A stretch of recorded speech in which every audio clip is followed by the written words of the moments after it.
This is a Headgum podcast.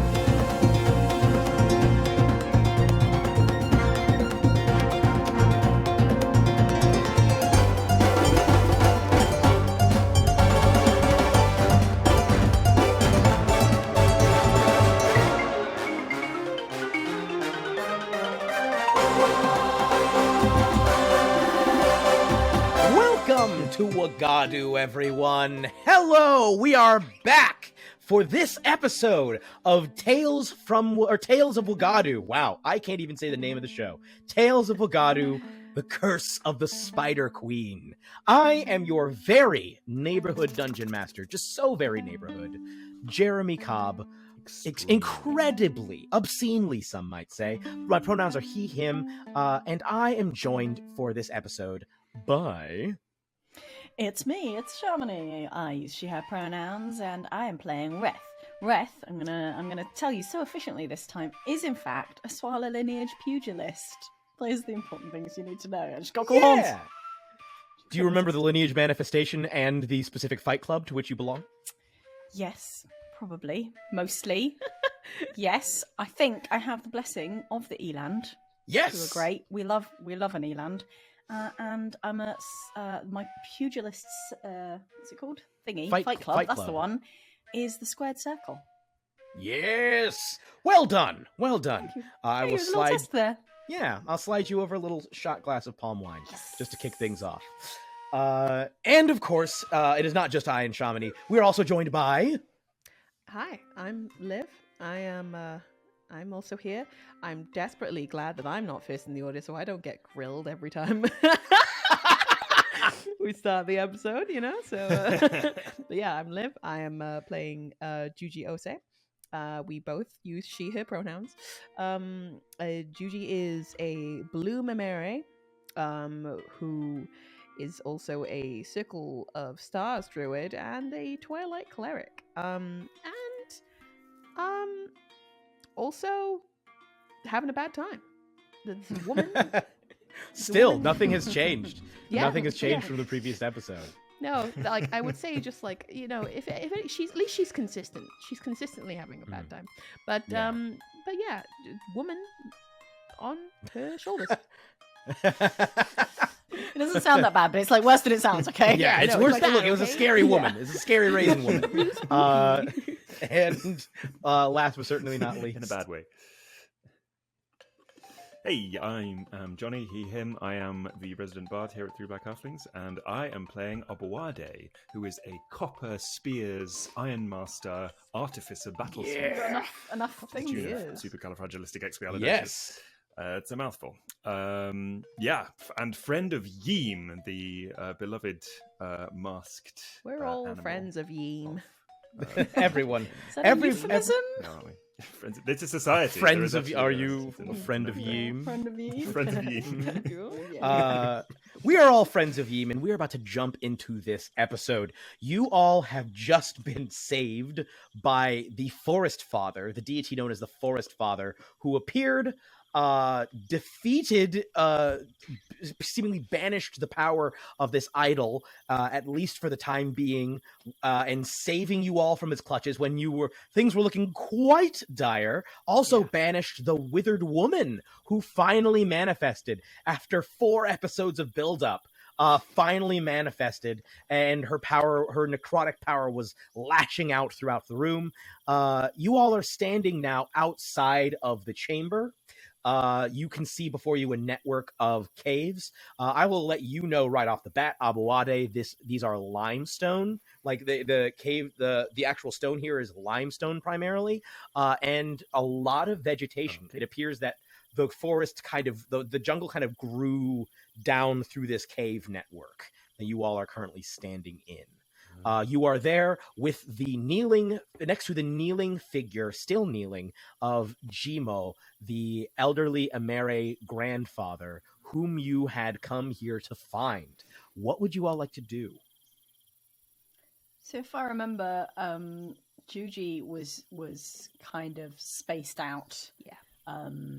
For the whole sort of end section there. So Reth will go over and sort of put an arm on her shoulder and say, would you like to sit down? As Reth innocently puts a hand on her shoulder, she thinks that the withered woman is back. Oh no. And proceeds to jump out of her skin. Juji! What? Juji, Yes. Let's sit down. Should we sit down? I like sitting down. Okay. Nothing bad can happen when you're sitting down. Oh, okay. I don't mean to contradict you, but you were in fact Yeem, sitting no, when... not now. No, Yeem. It's just, you were sitting at the beginning of what just happened. Okay, What? you know what? I will hold my non-existent tongue. Yeem. Down, boy. He just sort of coils down into like a slinky sitting position.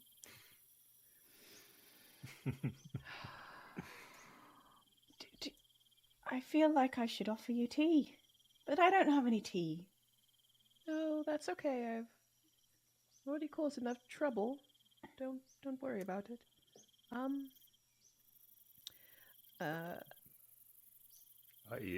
I'd actually like to extend my apologies for our most recent predicament.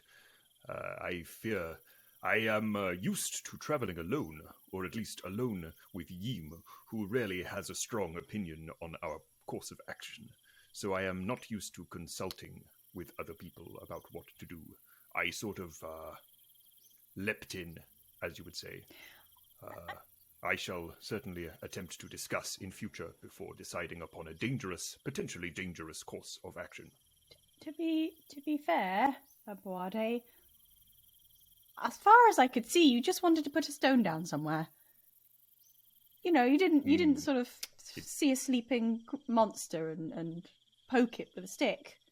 I did not foresee that the stone would turn into a spider. Most stones that I've encountered have not done that. So I think your actions were understandable in the circumstance. Defensible, one might say. And is this gentleman the grandfather you were speaking of? Oh, good question. Are his eyes closed? No.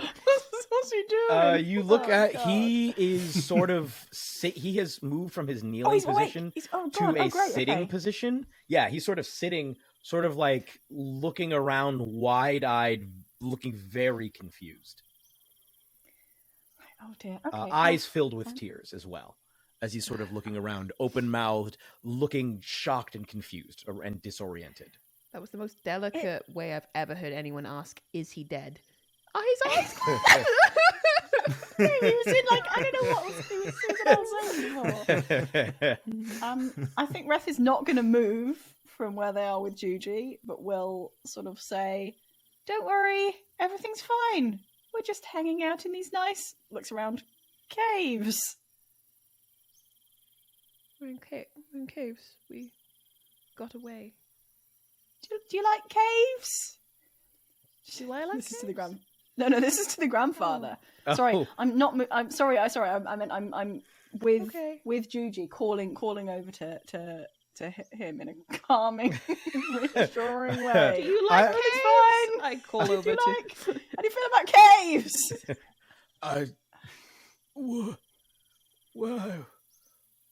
Where is he? Where did they go? Where? Who? He sort of looks over. Who are you? We are friends of. I want to say, Berea. Beret.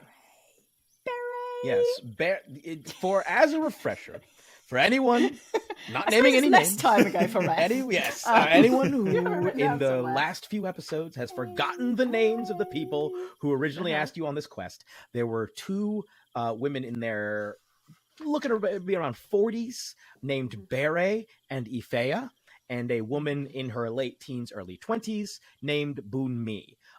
Bere and Ifea were clearly married, and Bunmi was their daughter. Cool. And Bunmi, she's great. We're gonna take you to her. I'm sorry, Is that what we're doing? Yeah. who's Bunmi? Oh, I think Juji seeing somebody else I second that question. in a worse state than she is going to kind of still herself, and she'll get up and she'll go over and help the old man up. And we'll just say, "It's okay. You're safe now. Don't worry." As you touch him, he feels like he definitely like he's cooperative, but as he's standing, you can tell this dude aged real well. You can get, based on like how he's acting and sounds, he sounds like he's probably pretty old, but he stands up much better than you would expect for a person who is as old as he is. Not like super smoothly. He's definitely still very stiff, and it's still like an effort for him to stand up. You can tell there's some stiffness in the knees and the ankles and the hips, but he manages to kind of rise up with your help, and is still looking around disoriented. Where is Folarin? I don't... Who's Bunmi? Who are you? Are you... He looks at you, Juji. Are you Bunmi? My name's Juji. Why don't you tell me My about name's Folarin? Jimo. Jimo, lovely to meet you. Eh, We're lovely to meet you, too. He sort of just pats you on the shoulder. yeah, pat him back. I have strong reason to believe my name is Reth, so that's what we're going with. Hello, Reth. I'm Jimo. Look I expectantly at am Aboade. Aboade. I also do not know who Bunmi is. So we have that in common. We must be friends. Pointing you, Aboade. Well, that would be lovely. Yeah. Turns back to you, Juji, and it says, "Who are you people, and why are you talking to me about a Bunmi?" Well, you were in a bit of a sticky situation earlier. We helped you out of it. And now, if you wouldn't mind, it would be great if you would accompany us on our way home. Would that be okay with you? Yes. Will Folarin be there? Perhaps, can you describe Folarin to me? Well, he's a little bit shorter than I, built a bit broader, quite muscular, very handsome indeed, a friendly chap, quite good at a fight, absolutely rubbish at guessing games. And he kind of smiles. He was right here. I thought, and he sort of like is pointing around. I thought he was right here with me, in front of me. Where? Did the child I saw have any distinguishing features? The child that you looked up at, I think you would recognize the child was a little bit on the short and stocky side. For a child. For a child. Yeah. Child. I think even as you were, because the memory that you saw, you would have seen from like even standing up, you were taller than this child, this little boy, and he was a bit on the broad side. Actually, not built too dissimilarly to Reth, weirdly. Yeah. Oh my God. Just clearly a male child instead of a female adult.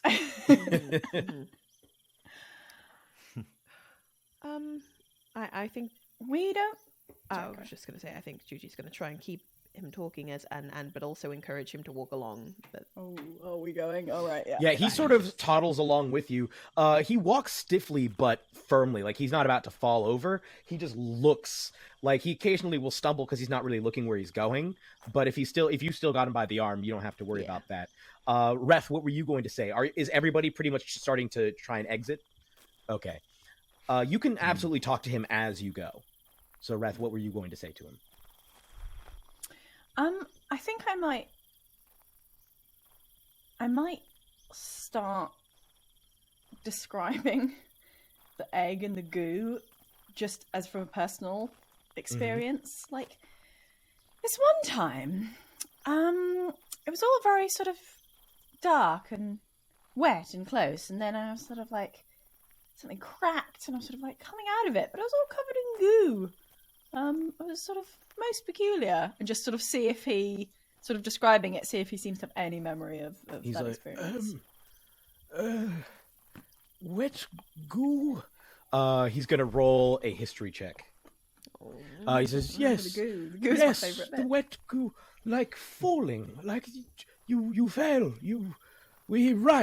we are in Wagadu, we fell, you fell, you came from the egg, yes, all of us.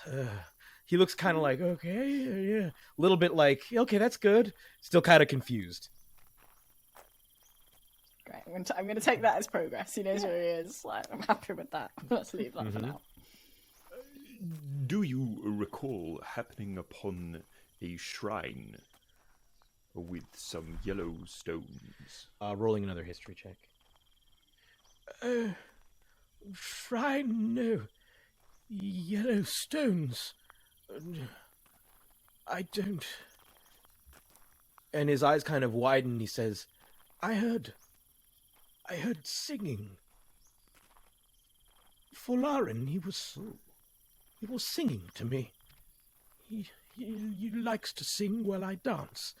I heard him singing, and I knew he wanted me to come dance with him, so I tried to find him, and I found him. Yeah, he was just here. He was. I believe what happened to us perhaps is what happened to our friend here. Maybe that idol was trying to lure in as many people as possible. Actually, I will have Aboade and anyone who wants to. I think this is fair for everybody. You can all roll an insight check on this dude, just to kind of see. Yeah. I would love to. Insight is something that I allegedly can do. Nope, not that dice. Oh, yes! Yes! Oh! Now I have to do the math. Okay. What did 20. Aboade get? Okay. I just got a 12. Okay. Not so great. What did Reth get? I actually got an 18 with my negative. Well done. Ooh. I will say that both of you feel the effects of that kind of oppressive psychic exhaustion that you were feeling beginning to lift. You're not out of the woods, both figuratively and literally, but you can feel it like wearing off the farther you go and the longer you walk. But what did Juji get? 25. Ooh. Okay. So with an 18, I think Reth would notice that this guy, this man has not opened his hands since you saw him. Like his hands have kind of been clenched fists as he's been sort of walking along. He sort of patted Juji on the arm with a clenched fist, and his fists have been clenched this whole time. Juji, you would notice that, but you would also notice that he has kind of like by the way, he's dressed very nicely, similarly to what you saw in your memory. He's wearing like traveling clothes, but not in your memory, but I guess Juji would have seen it in her memory, but also in the memory that you saw, Reth, of Jimo, you saw the really ornately, nicely dressed people. He appears to be wearing some very bright colors underneath like his traveling clothes, and like kind of also slipping out from amongst those clothes. You see him sort of reach out unconsciously with one of his fists, sort of like loosening his forefinger and his thumb, and sort of fingering this little pendant that he has. And with you got a 25. With a 25, you would notice that this pendant appears to be a lion with Cape Buffalo horns, which I believe was the symbol that either Ifea or Bere told you was the identifying pendant. Yes. So you see that he does in fact have this thing, and he's sort of fingering it, just holding it, rubbing his fingers against it as he walks along with you, still sort of like confused. That's a very striking pendant you have there. He looks down to, yes, it's the symbol of our queen, and smiles back. Oh, really? Who might that be? I'm gonna roll a history check for him. Yes, let's keep asking this poor man so many questions. Yeah, he says, well, yes, Rising, it used to be a great and powerful queen known as the Ogama, the Horned Lion. But upon her tragic death, her sister assumed her position. No, Empress Ntakumba. Yes, Empress Ntakumba. And smiles. Says, yes, she is our Empress, following in the footsteps of the Horned Lion. And we are all, points around, citizens. Oh yes, we are all citizens. Wakunyingo. Does this, Jeremy, would this ring a bell with kind of what we were told by the other Emere? Actually, like... no. No? The lion thing sounds kind of familiar because you were told that the forest lion, but you were told that her name was Falade, and you never heard anything about Wakanyingo or, the only horned lion that you've heard of is the one on this pendant that was described to you. But you know who might have heard of this? Yes, Aboade. I was just going to ask if any of us, if that name rings a bell with any of us. Yes, I will tell you for a fact it rings a bell. Roll me a history check. See just how big of a bell it rings. Ooh, big old church bell. And we will say that Yim gives you advantage, so it's going to cancel. You still have kind of disadvantage, sort of lingering disadvantage from the psychic exhaustion you had experienced. But Yim is going to give you a flat roll for this. By being like, isn't that actually 12? I'm just trying to remind you. That's a 12. Oh, that's a 12, but taken up to a dirty 20. Yes, with a dirty 20. Yeah. I remember. Yes, you remember the Wakonyingo was essentially depending on who you ask, with a dirty 20, you would know that there's actually some dispute about this, whether or not the Wakonyingo was a coalition or in fact an empire. It stretched over a large portion of this particular island of Wagadu, and incorporated, coincidentally, a lot of Emere, Swala, and Ironmasters, as well as Lion Bloods. You know that it eventually fell to a series of wars after its strong central leadership eventually died. This all happened about 80 years ago is when it really started to split up, and there were decades of war that had occurred. You obviously don't know this information firsthand, but it was passed down to you. Part of why this information is relevant to you, there are two reasons actually why this information would be relevant to you specifically. The first reason is that the Metal Eaters, led by King Tabo, are claiming essentially they are the closest thing to the direct descendant of the Wakonyingo, in terms of like the central leadership. They're based in the same capital that was the capital of Wakonyingo, and Prince Tabo actually claims direct lineage back to the Horned Lion, who originally led the place. He claims to be a direct descendant of hers. And the other reason that you would recognize this is the legendary Artificer, whose research sort of forms the basis of your entire community's, like your entire community's, well, I guess whose inventions form the basis of your research, and in fact, whose technology even inspired you to design your very firearm. The legendary Artificer, known as the One Who Came to Fight, was associated with the Wakonyingo and apparently was like one of the leaders of that group, or at least was a prominent artificer as part of that empire. You would know that there was a period of oppression that the One Who Came to Fight experienced, but eventually he was redeemed and has since passed on as an ancestor.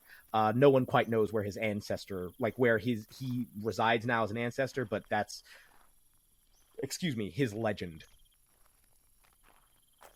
So yeah, you know quite a lot about Wakonyingo. Yeah. Oh, I see. Well. How recently have you seen this this queen? I've never been fortunate enough to gaze upon her. She lives. He's trying to remember. I can't. I'm sorry. No, we. He points at you and says, Aboade. Yes, and Folarin was right here. He looks around. Where is Folarin? And you can tell, like, whatever moment of clarity he started to get seems to have slipped away. And once again, he's just kind of like, and looks at you again and sort of seems surprised to see Juji at his side as he's walking along. Hello. Maybe we Hello. ease up on the questions just a little bit. I am Jimo. Hello, what is your name? Hi, I'm Juji. Hi. Hello, Juji. Hi. Are you taking me to Folarin?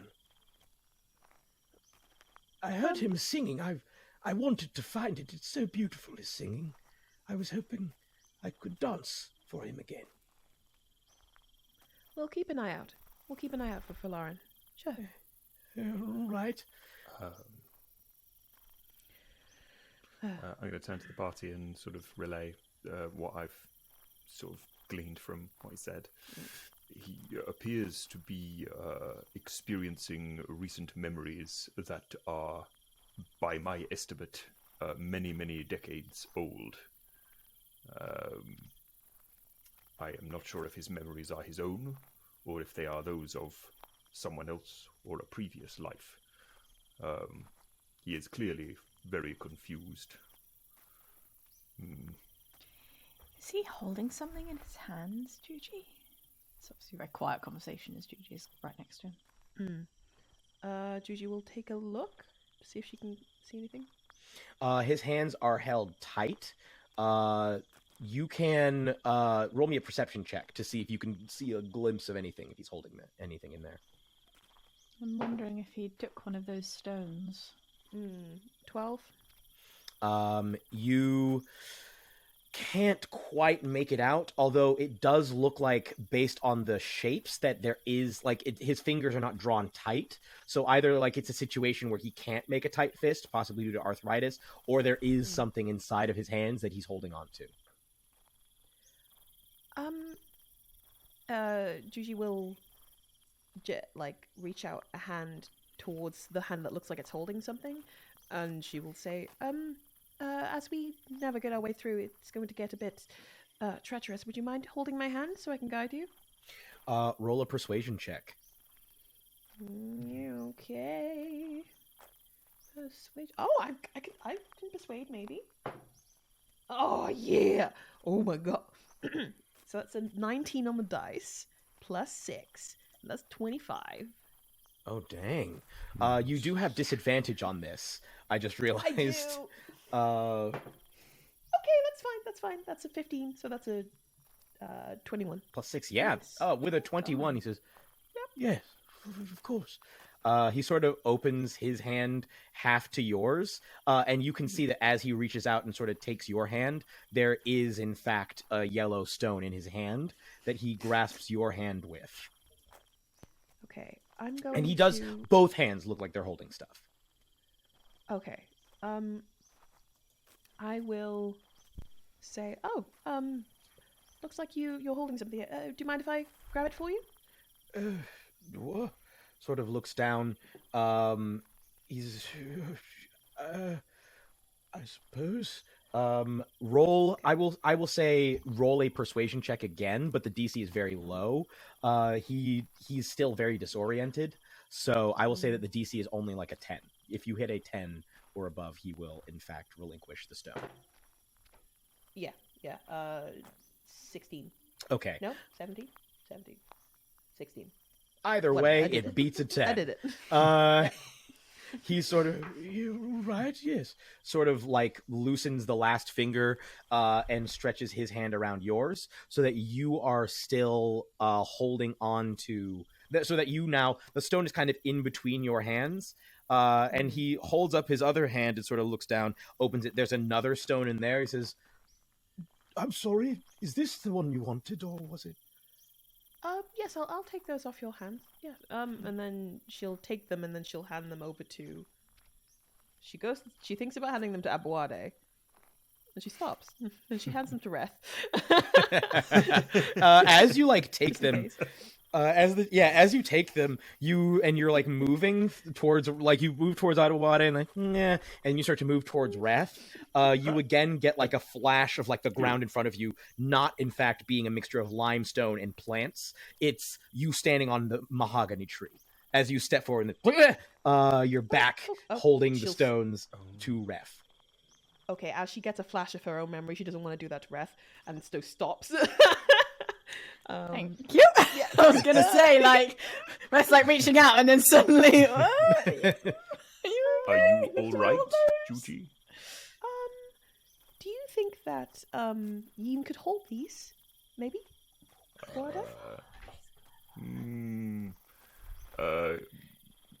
I just check, and because I'm just worried about this having an adverse effect on Yim. Because otherwise I'll just open the bag of holding and that would work too. Judy can just drop them in there. Yes. Is there a check that I can do, or is it? Would I know like? Yeah, roll. I guess how it roll an might Arcana affect? check. Roll an Arcana check. What's my Arcana? Oh wow. Okay. Yeah, that's a dirty 20. With a dirty 20. 12. My man. So I guess a little bit of background for our audience. So Yim is not just any steel defender. Yim is essentially a spirit who, with whom Aboade has partnered and basically housed inside of this mask. So Yim has a history. And you are Aboade, as you're thinking about this, with it, you said a dirty 20 you got? Yeah. Yeah. You don't know if you can tell these stones gotta be magical. And I think based on what you saw, it's possible that that Jimo did not pick up those stones at the actual grove. It's possible maybe he found one or both of them somewhere else. And I think you also recognize these stones seem to be able to trigger memories in people, and you're honestly not sure what it would do to someone like Yim, who has who knows how long of a history.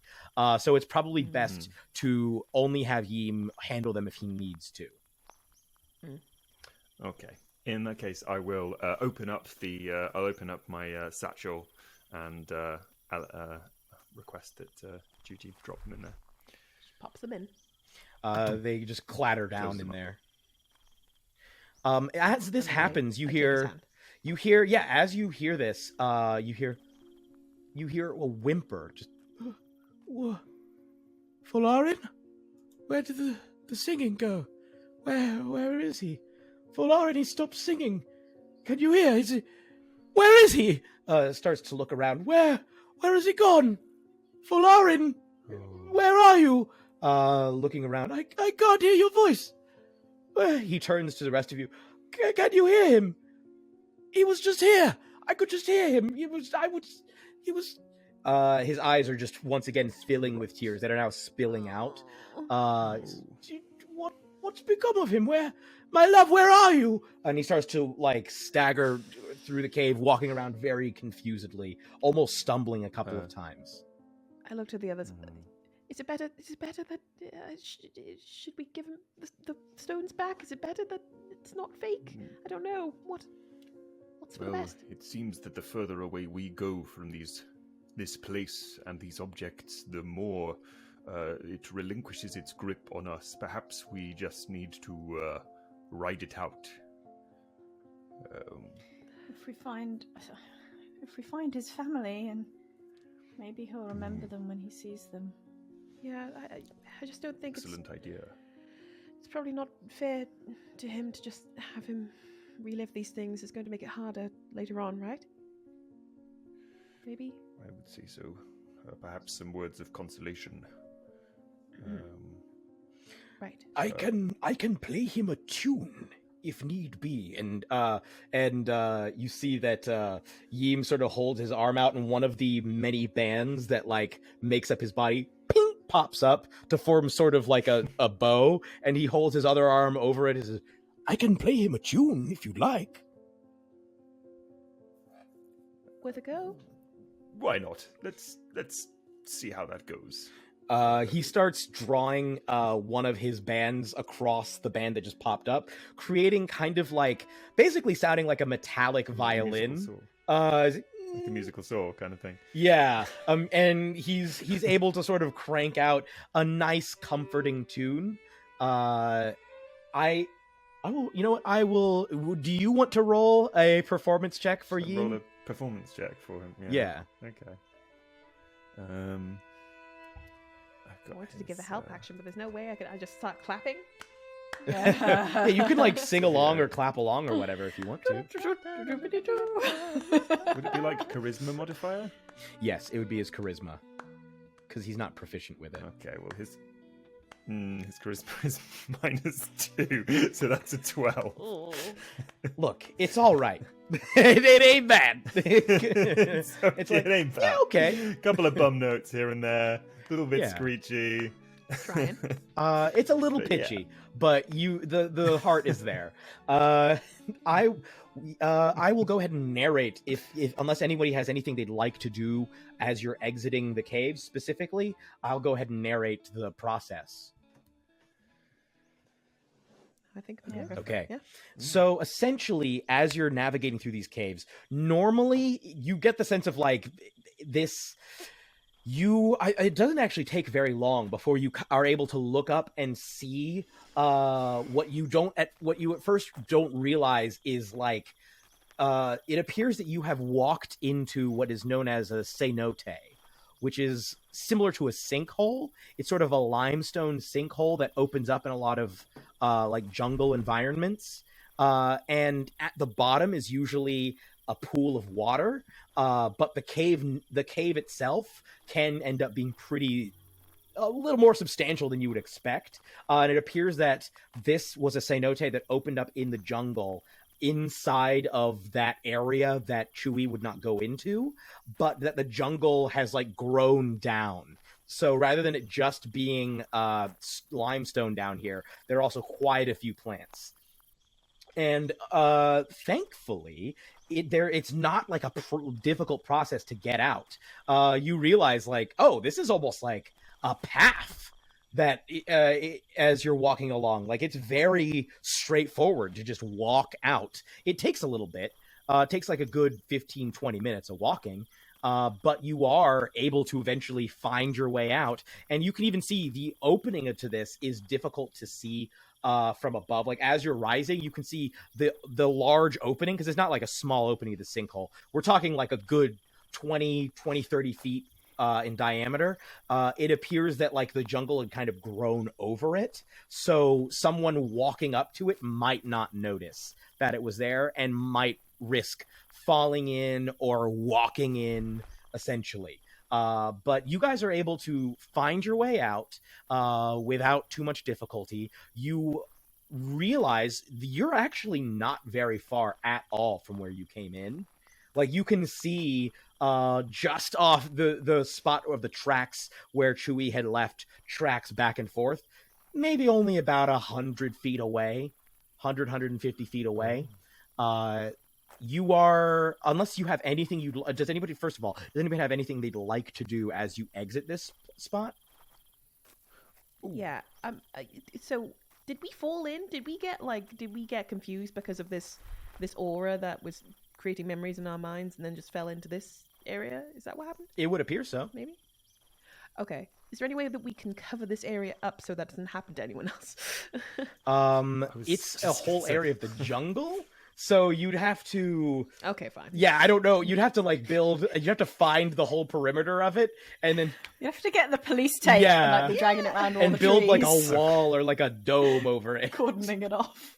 I'm just Do not enter. wondering. I was going to say, I was going to grab both my... Well, I was going to turn the device firstly into carpenter's tools and then into calligrapher's supplies, and try and create a sign, at least for people walking this way, that just says, "Turn back, weird stuff over here." I am completely in favor of that. You don't even have to roll. That's you could absolutely get some strips and bark, make a little sign. You could spend like 15-20 minutes making yourself a little sign and setting it there. You can write it I'll even let you write it in like multiple languages. Like each person can write all the languages I know. Yeah. Just in case somebody comes across it. Is there anything else? I offer up any languages I know. Yeah. Abyssal for some reason. You basically it's for all intents and purposes, you essentially, I think you would know Emere and you would know Common. We can talk about further languages, but it's not super mechanically important right now. You basically leave a sign with a message in multiple languages telling people to stay out. Saying I don't know Draconic. Look, D&D Beyond has its limits, okay? I love D&D Beyond, but it does have its limits from time to time. Yes, go ahead. While Aboade is like making this sign, like we're paused and having a small break on the edge here, I will sort of take a quiet moment with Juji, and I will say, "Hey Juji, I have to tell you something. Mm-hmm. I'm not a hero. I'm learning lots of things about who I am or who I was, and I don't think heroic was one of them. Okay. But even if I'm a bad person, even if I'm the worst person that you could imagine, I'm not going to leave you.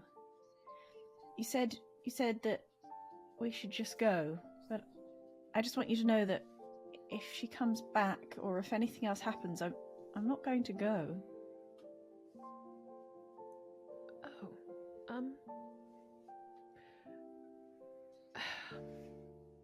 that means the world, really.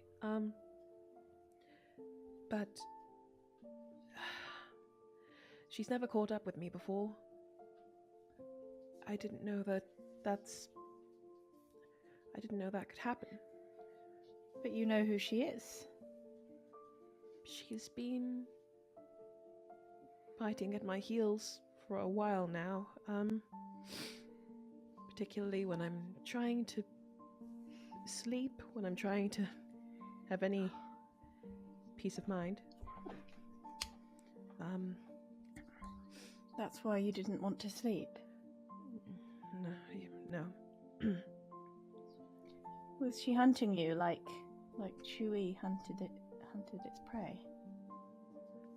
perhaps I don't really know what her end goal is. It seems as though she just wants to harm, like I'm some sort of vessel or something. I don't know. Vessel? I don't know. She seemed to take over for a while there, so... Is there anything we can do to keep her away? Aboade has lots of funky things in his bag. Well, Hello. maybe there's a... I Hi. heard my name. I'm sort of, vaguely gesturing towards Aboade. Were you Aboade will talking start about just- Aboade. Aboade will start just quietly listening in at this point. Even Aboade could make a scary lady off-putting device or disguise, a hat that would mean she couldn't find you even if you were sleeping. Shiny metal hat, because it's shiny metal theme. We could certainly try. I mean, I appreciate the effort that you're trying to go through, but certainly it would make more sense, wouldn't it, if I were to... She just kind of inclines her head off to the jungle. If I were to just, if I leave you to it, you'll be safer together, and then I can kind of, figure it out for myself. I think I need to stop her, but I don't know how. So, You said we could be friends. You're only like the second person I ever remember meeting. I don't want to... I don't have that many to spare, people I know. I guess, 3 now. I mean, maybe 6, 7? Oh, gee, Mom. It's not that many. I mean, am I truly a friend to any of you? If when she took over, she was trying to get to you. She was trying to hurt you both, all of you. I have not been inside the memories of many people. I feel as though that is quite an intimate experience. It has certainly drawn me closer to the two of you. I think Reth looks very shifty when you're sort of talking about their seeing what they're sort of remembering, looking very looking away and looking uncomfortable at remembering that and wondering what you might have seen. The word bonded comes to mind. As though we had shared something, he sort of pipes up, as though we had shared something that connects us. We have seen inside each other in ways that most people never get to. Well put, Yeem. Is that a good thing? Yeem? Well, I wouldn't necessarily say it was a bad thing. I thought it was a great honor to be able to see whatever glimpses I had of what was happening inside each of you. Do you have did you have memories as well? Do you see things, Yeem? Do you suddenly remember things or see things or experience things and then you're kind of somewhere else? I remember many, many things. Sometimes it is difficult because I have been around for so long and have experienced so many things, it can be difficult to remember all of the things I have seen and experienced. Mm-hmm. Anyway, the point is, Juji, we should stick together because Nzito has to, and I have to go somewhere, and Nzito won't go somewhere, and then if you are going to go somewhere as well, then Aboade and Yeem will go somewhere, and then I'll be by myself, and I don't want that. I just think maybe if we stuck together, Aboade was saying about where's that place you're going to? Aboade, you're talking about cities? Oh, Oh yes, was the one that you came the city of from? Kosugu is where I am And headed. the one that he's going Yes, to? to deliver some messages. Wouldn't you like to? Which reminds me,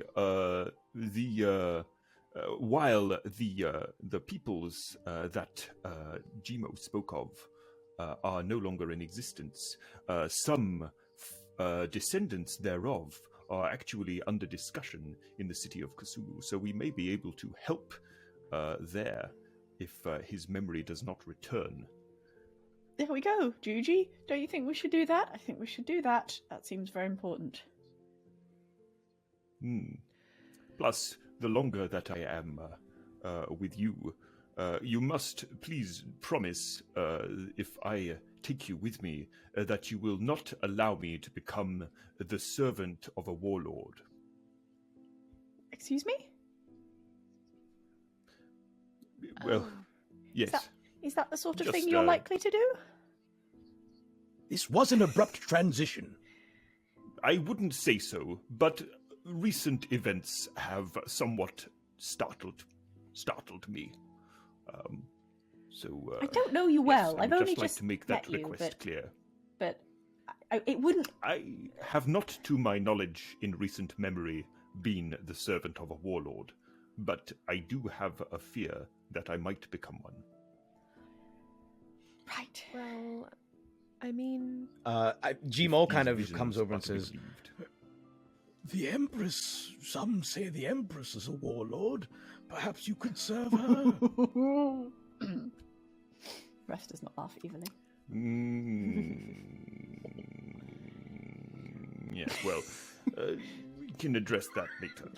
First things first, let's try and return you to your family, and then onward, perhaps to the city of Kosugu, where I can deliver my message, and we might learn more about these disturbing visions. by the way, What do you say? Aboade, Yes. I was with you when we saw what we saw about your past, present, future, whatever it Yes, might I'm be. confused about that too. Yes. You didn't look like a man who seemed extremely pleased with what was going on. So I think that whether it's serving a warlord or, and I look at Reth, or perhaps maybe not being a hero, I don't know if that should define who we are now. And if anything, I would say that we've been given, a fresh start. So just try to remember that. Wow.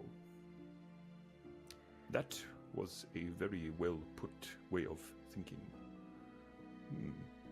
Such phraseology I could have come applaud from you. Yim himself. I don't know about that. Yim claps you on the back. Juji, sorry, did not mean to startle you. I was simply trying to congratulate you on an excellent Yimism. Thank you for the compliment you. No, okay. Compliment. Compliment. It's a compliment. Thank you. Okay. Let's carry on, and I'm going to try and figure out a way that I can not harm anyone. And if I happen to come up with something, great. If not, then I will gracefully exit. Maybe. I look at Reth. Maybe. And we I don't shall know. prepare ourselves. We shall prepare ourselves to fend off this raisin lady. Yes. I never liked raisins, and now I know why. Because of her. Yeah, I look at Of course, Reth it and all I makes give sense. her like a little nudge. Yeah. Raisins are the problem. As you guys are setting off through the forest, Yim starts, as you're walking along, Yim's like, "We're lucky we didn't go into my memories. They are quite distressing. I was trapped in a swamp for hundreds of years. As you guys are like walking off, it was very terribly scary. As you guys are like walking along. Most unpleasant for you. Oh, it was terrifying, hellish even. And as like a side thing, as he like in between him saying things, he leans over because I believe both Aboade and Yim had kind of joined the conversation at this point. He leans over to Aboade and says, "By the way, had they mentioned anything about someone named Nzito before?" Yes, I believe they did. In fact, Nzito was who saved us, cried out for, I believe. Is that not true? What? No. You might be drawing a false Johnny connection has there. no idea what's going on. This is great. Johnny is very confused. I missed But I like this space. I like the realism of just confused Johnny and confused Aboade. Like, what are these people talking about? Makes no sense. Audible confusion. No, you heard Reth call out for the Forest Father. You had not heard the name Nzito until just recently when Reth was talking to Juji and mentioned someone named Nzito. So that could have been Nzito could have been the Forest Father for all you know. Yes, but you had not heard the name Nzito. Nzito is the Forest My Father. headcanon. Yes. Ah, yes. Nzito, good name for us, Forest Father. As you guys walk through the woods, we will fast forward. It is a rainy day. The sky, it has begun to rain. It is super humid. It is a jungle. You arrive after a long day, and it's still only the afternoon by the time you get back. But you finally arrive back at the small clearing where Bere, Ifea, and Bunmi were. Nzito is still hiding. Like still not visible. Yes. They're essentially just chilling, looking around, and as you all approach, you see that Ifea leaps to her feet. Bere also stands, and upon seeing that you have returned with Jimo, lets out and grandfather comes running forward and starts and gives him a hug, not like an aggressive hug because he's an old man, but runs forward and gives him Tackles him to the ground. Yeah, you hear the audible snap of his hip. No, she runs up and gives him a little hug, a very warm hug, and is like, "Oh, I'm so happy to see you. Are you all right?" And is looking. Is he okay? Ifea comes over and says, "Was it difficult? I'm sorry, we haven't met." She looks at you, Aboade, and is like, "Hello." She's essentially an Emere woman. All three of the people in this clearing are Emere. She says, "Hello, I'm Ifea. This is my wife, Bere. This is our daughter, Bunmi. I don't think sorry, you weren't here before. Was that?" No, I am a recent addition. My name is Aboade. This is my friend Yim. And we... Hello! I'm afraid your grandfather? Or someone else's grandfather? Well, he's Bere's grandfather. But sort of a communal grandfather now that, we've married and into the family. I see. He may be suffering from some confusion, I'm afraid. She says, she kind of looks, yes, he's been getting confused for some time now. It's an age thing, I think. I am sorry. Can Juji have given like just a retroactive medicine check? Because I feel like she would have just checked him over to make sure that like he's all good. Yeah. Mm-hmm. Yeah. Roll a medicine check.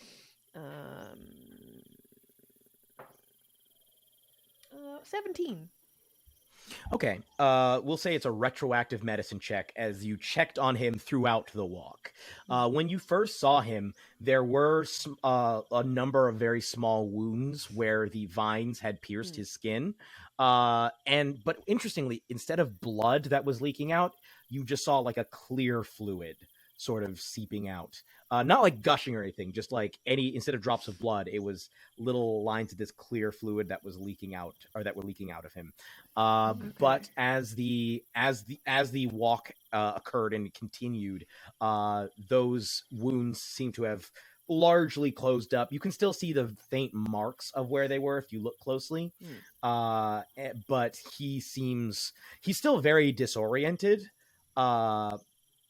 But as Beret runs up, he says, "Oh, Beret, it's good to see you, daughter. Where is father? Do you know? Do you know where he is?"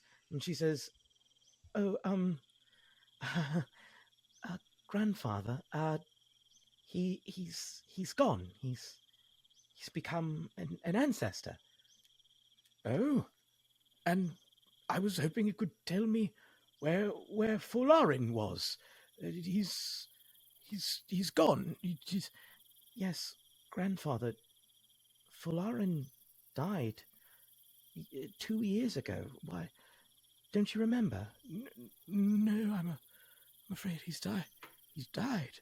And she turns back and she says, I'm sorry, this happens from time to time." She turns back to him, and you can tell like this is a ritual. She starts trying to talk him through all of the different things that he's forgotten, talking through like who Folarin was, his husband, where he's from, like, how long it's been since the Empire fell, like who his son is, who she is, who Ifea, and so on and so forth. Basically talking him through that. Ifea, in the meantime, is profusely thanks each of you. She says, "Thank you. I can't tell you how much of a help this has been. We were so worried. I wish there was something we could give you. Is there anything you need or want?" Perhaps some information, if you have it, about the nearby forest. Have any of you or anyone you know experienced strange occurrences in the nearby jungle? I will have her roll a history check. She says, "Oh, I'm sorry. I'm unfamiliar with this part of the forest. We've been on the run for days. We don't originally hail from right around this area. We're originally from farther to the west. We're from a city of we're from a town called Odudwa." Does that ring a bell with anybody? No, I don't think so. I think you might recognize, like, oh, that's definitely like an Emere name for like a town. Like that's probably checks out. She doesn't say it with any significance. She's just essentially like telling you, "I'm not from around here. I'm afraid I haven't heard any sort of rumors." Reth, you hear just the faintest rustling coming from the bushes, and you hear, "Psst." Reth's just gonna like look around and just casually just walk backwards. Just like, you just Homer Simpson into the bushes. Yep. And you just I'm not back into I wasn't actually gonna leave. I'm just gonna I'm gonna stand just with my back to where I know Nzuto is, and just be like, should I come back there, or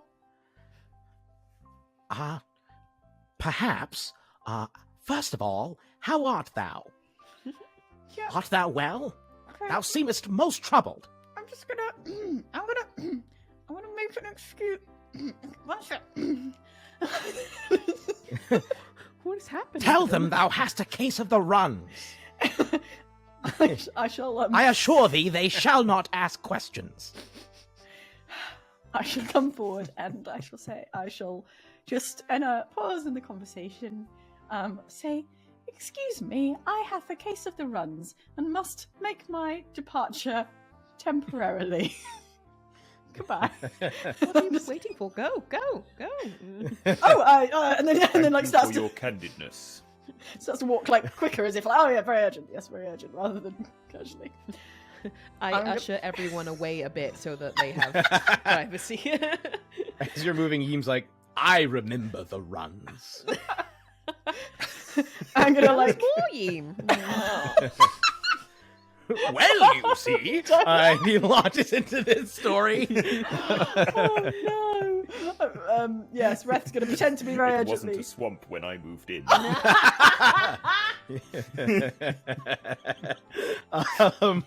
Reth, what you run back into doing the a little bushes. like loop around, like to throw them off, like going this way, and then sort of come back around that way to where Nzito was hiding. As you run back, Nzito runs forward and gives you a hug, a very tight hug, and says, "How was it? You were right. Thou hast survived." They didn't ask any questions. I shall remember that. It's quite useful. The runs, it never faileth. Oh, I'm gonna just like hold him tight and be like, Nzito, terrible things happen. Terrible things.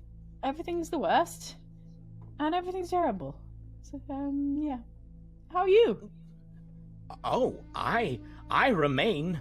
Well, I was hopeful for thy return, and now that thou hast returned, I am joyous. I am joyous at thy return. But now to hear that thou art most troubled, I am. I must admit, not quite so well as I had hoped. What troubleth thee? Start at the beginning. Do you just give him like a full rundown of what occurred? Or do you leave anything out? You don't have to like go through everything. You can just tell me what you would specifically leave out, if anything. I am going to leave out precisely what like I saw, and what the lady and what she said, and I'm gonna not like Reth can't like bring themselves to describe that in detail, basically. Mm-hmm. But after sort of describing the basics of sort of what happened, including with Chewie and the Forest Father. Okay. So you tell him basically everything except for the specifics of what you heard. Well, specifics of what you saw, just that you and specifics of what was said to you. Yes. Is that correct? Yes. Okay. Upon hearing about he listens intently throughout, only occasionally going gadzooks and zounds throughout. And as you reach the end of the story, he says, "Well, that was some heavy shit. Thou, first of all, well done for thy victory over Tui, although I do caution thee, fighting spirits, and especially destroying spirits, can be a tricky business. It is possible that whoever takes Chewy's place, whether Chewy doth reconstitute himself, or eventually another spirit decideth to fill in, it is entirely possible that they may not take kindly to what happened in the past.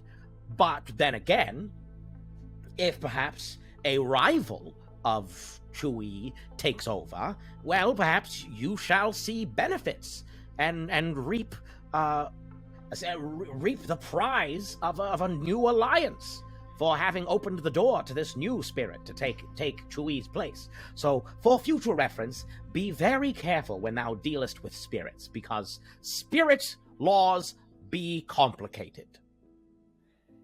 But that's the thing, Nzito. I don't want to reap any benefits. I didn't mean to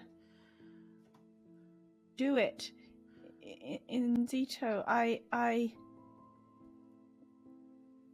I'm not the leader of a band of merry yam thieves.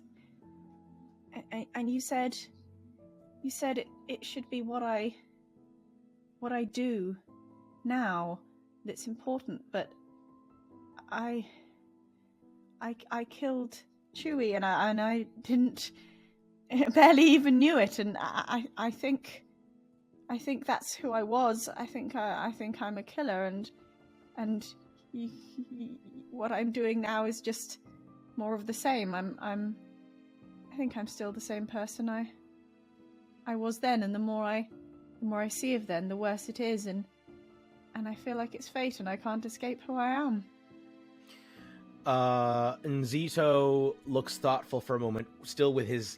I would say he has not, let go of you while you've been saying this. He's kind of been holding your hands, and he looks up at you after thinking for a moment. He says, well, if thou art a killer and a villain, then I, as thy surrogate parent, take on some of that blame.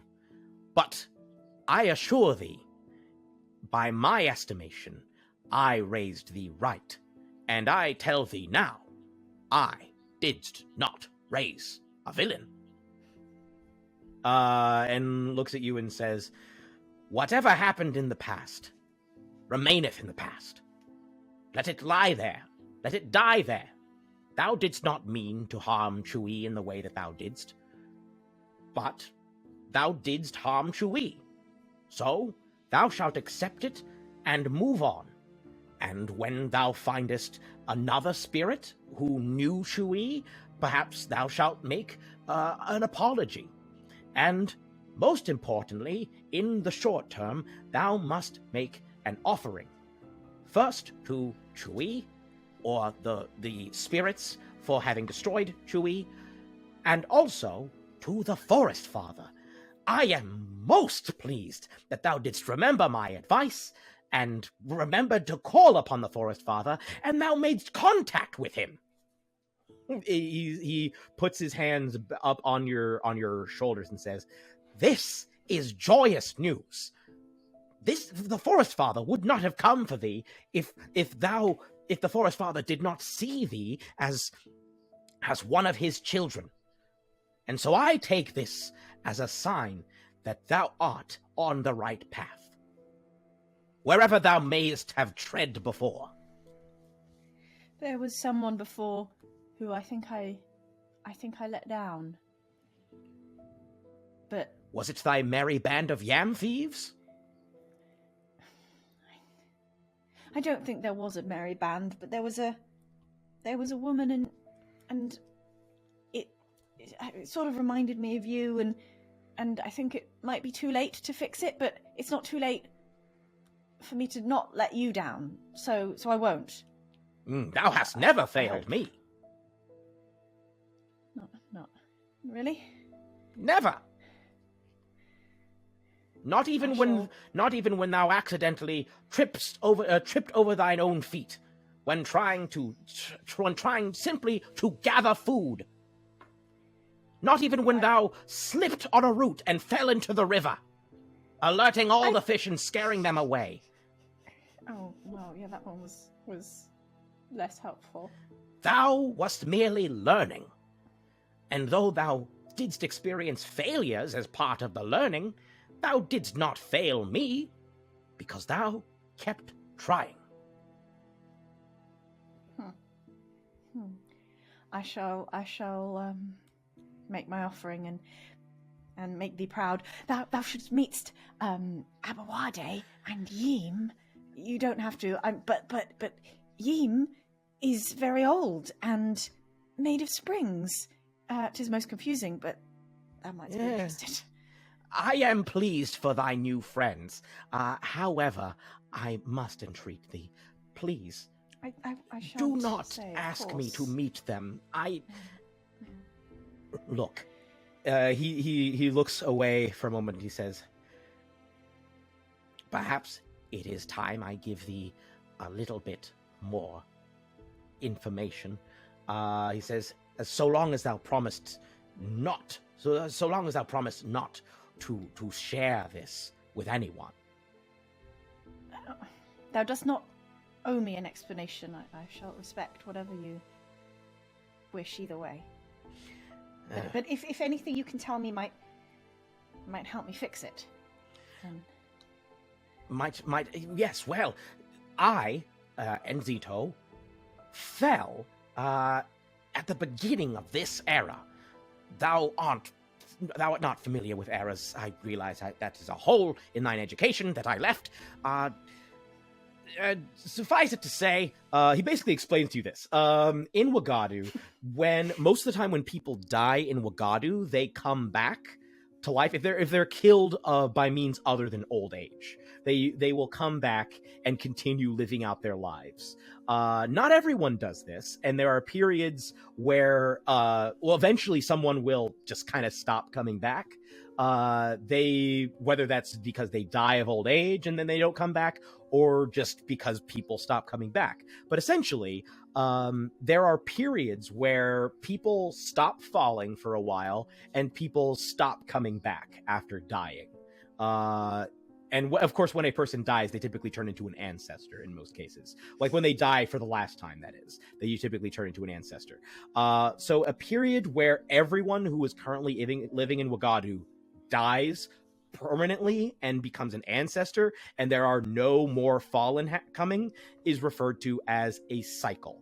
And these cycles can last anywhere from like a single lifetime to centuries. He also explains to you that there are these, every 80 cycles marks what is known as an era of Wagadu. So people will judge oftentimes not necessarily just by years, but by like which cycle you are in which era. And he explains to you that you are currently in the 18th cycle of the 4th era. I will go back to like his actual narration. He said, "When I fell, it was the 1st cycle of the 4th era. So as thou can imagine, I have been here for quite some time. I fell and was welcomed into a lineage of people known as," he looks around, kind of like, steals himself, because this is a big thing for him, known as the Megbe. Megbe spelled Megbe. He says, "We are one of Wagadu's earliest lineages. We have a very proud history, but we chose to live separately from most other lineages. We had very close relationships with the spirits, with whom we would partner to survive the difficult environments we inhabited. I and my particular group of Megbe hail from the deep jungle. There are also Megbe who lived upon mountains, other places as well. But shortly after I fell, there was a change in Wagadu's culture. The people of Wagadu began to become more fearful and mistrusting of other lineages. Because we Megbe lived our lives in isolation, in more challenging areas, the other lineages developed a suspicion. The suspicion mounted into discrimination, and that escalated into full-blown, violent persecution." And as he says this, he gets like a far-off look. Even again, for context, for anyone who's forgotten or just didn't know, he has no clear facial features, so all of this is like being communicated through body language. So this far-off look is kind of like him dramatically turning his head and pausing for a moment, while apparently looking off into the middle distance. As he talks, he says, "Slavery, murder, and crimes of which I dare not speak were rampant. In our desperation, we called out to our only allies remaining, the spirits of Wagadu, who took pity on us and hid us away. And now we dwell in the nooks and crannies of the world, in places where the boundaries between Wagadu and the spirit realm have worn thin, and there we have dwelt ever since. As far as I know, the rest of Wagadu views us as legends, or even extinct.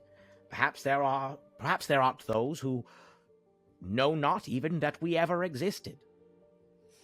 It hath been 18 cycles since I fell, so though I have not kept an exact count, by my estimate, well over 1,000 years must have passed.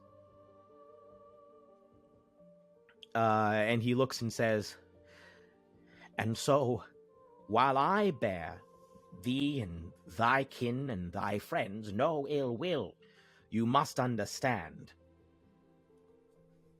by no fault of mine own, they bear me and my people ill will, or at least have in the past, and I have yet to see a sign that their beliefs have changed enough. It will be difficult if people know not of thee and thy people to change their minds, because they won't remember. But perhaps there are stories. Perhaps I shall tell them stories of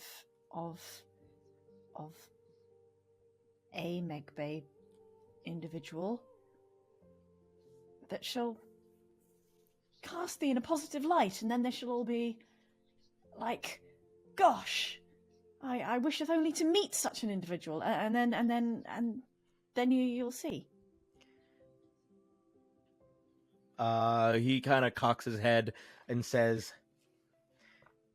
well, as long as thou didst not give them the location or clues to the real location of I and my people, perhaps awareness could bring some positive change, however small. He looks at you and says, I do not begrudge thee telling others about some of what you have seen here, although I do beg thee, if thou needest, or perhaps rather than if thou needest, thou doth need it. When thou meetest other Wagadians, ask them if they remember the Megbe. If they doth dwell within the bounds of the jungle, perhaps they know us by the name Sapa. Sapa is my manifestation. And smiles, well, as much as he can smile. But you get like a sense of there's a sense of pride in the way that he kind of rises up. And he says, thou hast made a friend of a Sapa, something that hath not been true of a Swala for over a millennium. And I believe that anyone who couldst do that canst not be a villain. Thou art easy to make friends with, Zito. Thou art pretty awesome. I am both terrifying and standoffish. How dare thee? I'm gonna hug him. Yeah. He hugs you back very, very tight. And he says, I fear the time for our separation groweth near. Please, in order to keep thee safe, I would like to offer thee and thy friend Juji and I guess the new guy, and the spring creature. Some, yes, are they together? Is that sort of a partnership? Some sort of a partnership. Of what kind, I know not. Right. I did not anticipate there being more than two people that I needed to bless. So I shall give a blessing to the both of them, and they shall share it.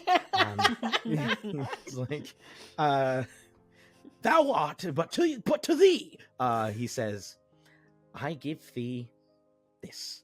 and he takes out the little whistle that he used to blow and sing along with, and he says, "While thou wast away, I spoke to the spirits, and they gave me the power to imbue some of mine own items with magic. And so, here," and he hands you the flute, and he says, "Thou canst call it the spirit flute. It is style. It is known only to we Megbe, primarily to we Sapa. It is the style of music. Thou hast heard me blow upon it. It is called Hindewu. And if thou shalt blow upon the Hindewu, the spirit flute, thou canst use it to summon a spirit." Essentially, what he's giving you is a flute with 3 charges. You can use an action to blow the flute and cast the spell Summon Fae at 3rd level. After all 3 charges are used, it becomes just a normal instrument. Okay. Nice. So essentially, he's giving you the power to summon a spirit to your aid to help if you need something to fight alongside you. And he says, "And to Juji, thine," and he kind of like sheepishly is like, "And my friend, I doth suppose, I would like to give this." And he takes out a small hand drum, and he says, "Hold it up to thine ear." When you hold it up to your ear, you can hear what sounds like a river running. Not like a raging river, but just like a babbling, peaceful, nice river. Just bubbling through. And he said, If Juji shalt play upon the drum, she canst use it to summon a small spirit to be her temporary companion, for I know she doth fear sleeping alone and being without spirit help. Essentially, this item that he has just given you, let me find it, because I just got a lot of, what is it called? Oh, yes. I've got some stuff going on. Yeah, I just made a bunch of these. This item is known as the water drum. It is essentially what it lets her do is if she attunes to it, she can use an action to play a song on the drum and cast Find Familiar. But this version of the spell follows the same rules as a druid's Wild Companion feature. So essentially it gives her a free use of Wild Companion without having to expend a wild shape use. So essentially the wild, well, you know what the rules of Wild Companion are. But essentially it's a temporary familiar. And she can use this once per short or long rest. Oh my god, what an absolute babe. And he says, and for the new guy and his friend, I doth bestow upon thee. He's kind of like putting his hands like, do I have... reaches in, pulls out, he says, aha! And he pulls out a seed, and he says, a seed. If thou shalt, he looks out, it should work. If thou shalt plant this seed upon the metal 4-legged, terrifying yet beautiful weird creature, the seed shalt germinate, giving that creature the ability to summon vines to do its bidding. And essentially, if Reth does in fact pass this on, this will give Yeem the ability to cast Thorn Whip. Yes, the cantrip Thorn Whip, to essentially give him a ranged option. And he's like, right, I hast given thee all that I have. Please, I prithee, do not lose it. I spent hours infusing it for thee, and I shall not lose it. do not drop it in a river. I shall not. I shall guard it closely and safely. If thou fallest in, the wood might warp. Thou must be careful. Dito, this is now my most treasured possession, bearing in mind that I have very few other possessions. He sort of freezes and says, "The fact that thou hast few possessions hath not dimmed my enthusiasm at hearing thee say that." He sort of looks down and looks up and says, "Hath thou anything to say? I seem to have run to the end of my speech." I have nothing to give thee. Well, thou hast already given me so much. I told thee, never in my life, in all my years, didst I ever have a child. And thou hast given me that. And I shall carry our love and connection with me for the rest of my days, however long they mayst be.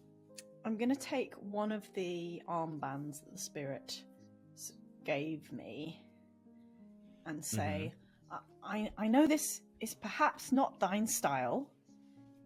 However, if thou couldst keep it for me until I return, that would be most appreciated.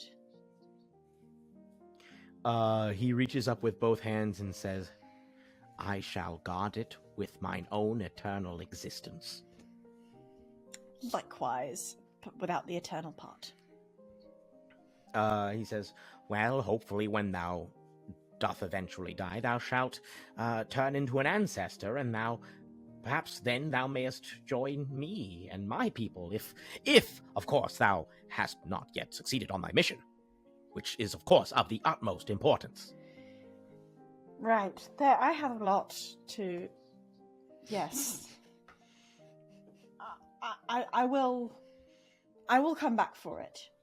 I will see thee again, so I shan't say goodbye, for that is not what it is. Indeed, it is merely a see thee later. See thee later. Alligator. Where? Not really. Oh, thou wast doing a thing. Nearby. He touches his non-existent nose and touches your nose at the same time, and he says, "Well, shouldst we mark the occasion with a brief, emotionless embrace?" Mine may not be entirely emotionless, I must admit.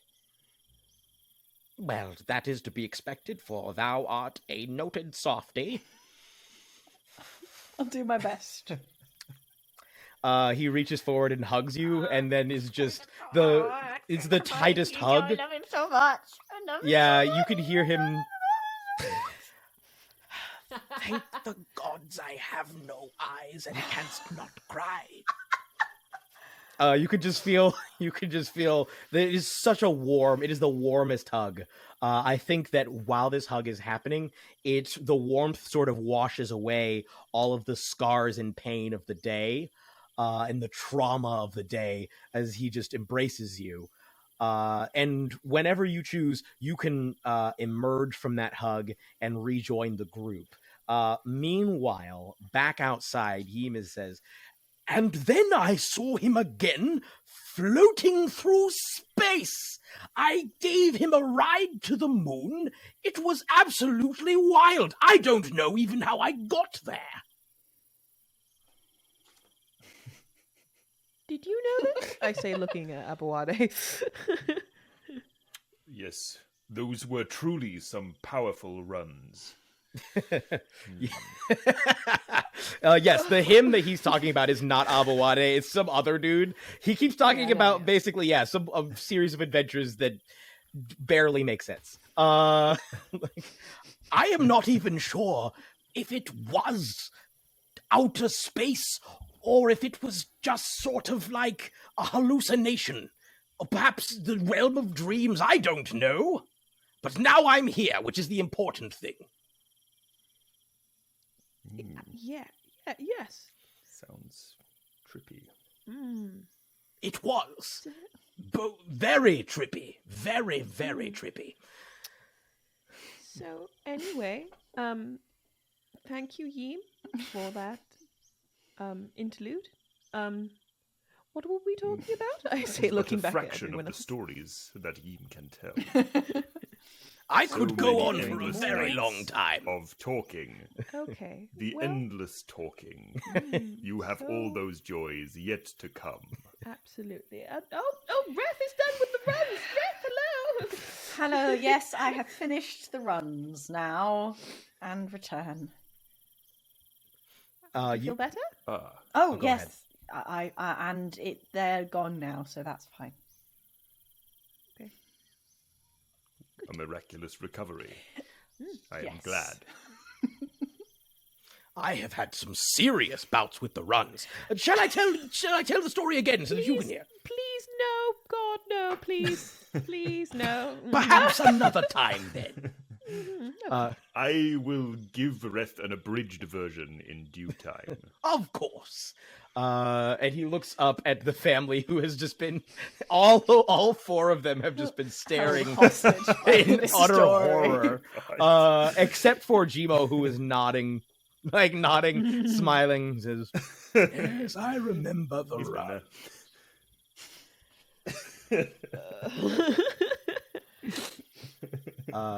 The ladies look at you, the pair of you, and say, I think it would be Beret would say, so, I don't know if this is goodbye. Which way are you all headed? I look at Yep, looking at Aboade like I have no idea where I am right now. Aboade, you can. You know what? I will say I it so that you don't have to I say. shall it. take on the mantle of Yeah, navigator. I will say it so that you don't have to look it up. We're heading towards the city of Kasugu. Yes, I believe. you are headed towards correct? the city of Kasugu in the country of Daura. Specifically, and Aboade, I don't know if you have told anybody yet why you're going there specifically, other than to deliver a message. I haven't given my specific purpose or purposes. Yes, but yes, you are delivering a message and also courier. trying to see. You may have actually mentioned that you're trying to see the golden-eyed griot. Mhm. Yeah, that's. Yes. Oh yes, I have not. Yeah, if you have not mentioned that, then that's absolutely fine. But essentially, yeah, you would know that is to the north. There were more pressing matters. Yeah, you were heading to the Particular north, point. essentially through this jungle.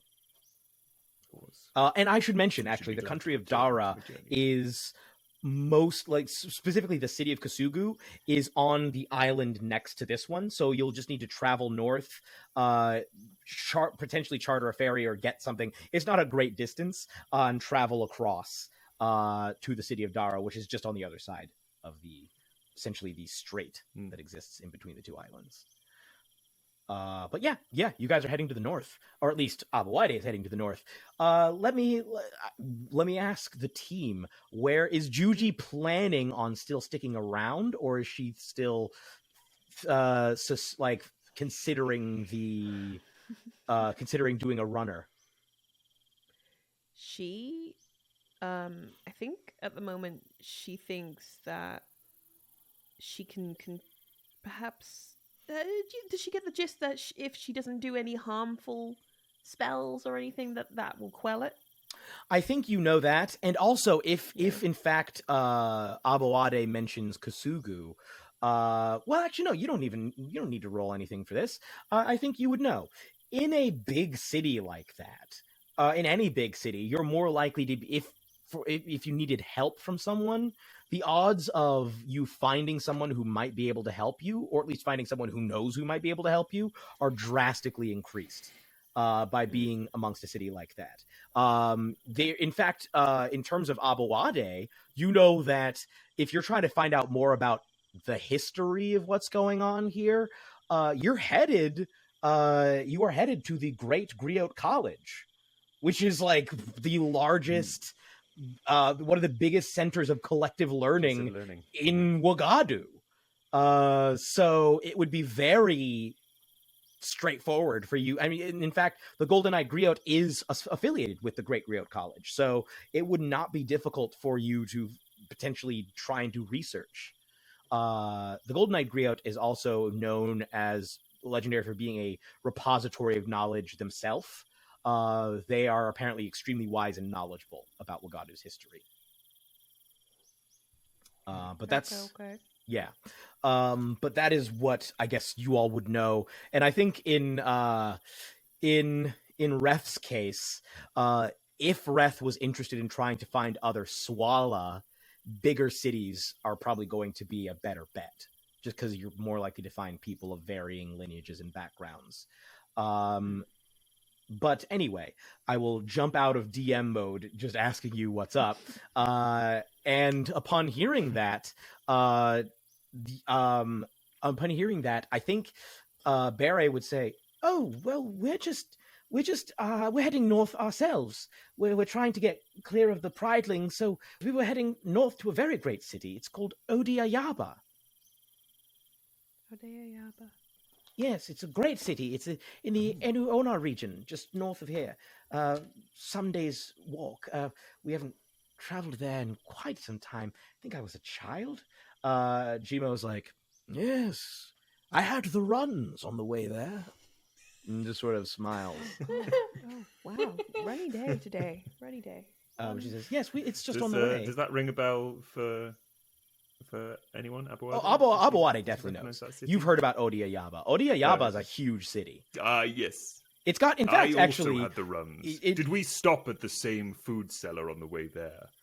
Maybe yes. Was it Ababa with the yams? The yams were off. Those undercooked yams, yes. I remember them fondly.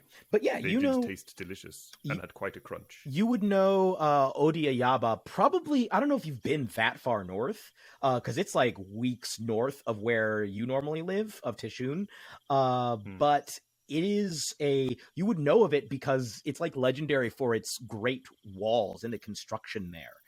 It's a beautiful, amazing city. And so and honestly, considering it's the largest city in between, like on your route north, you probably would have been advised to possibly stop over there on the way so as not to have to camp out all the time.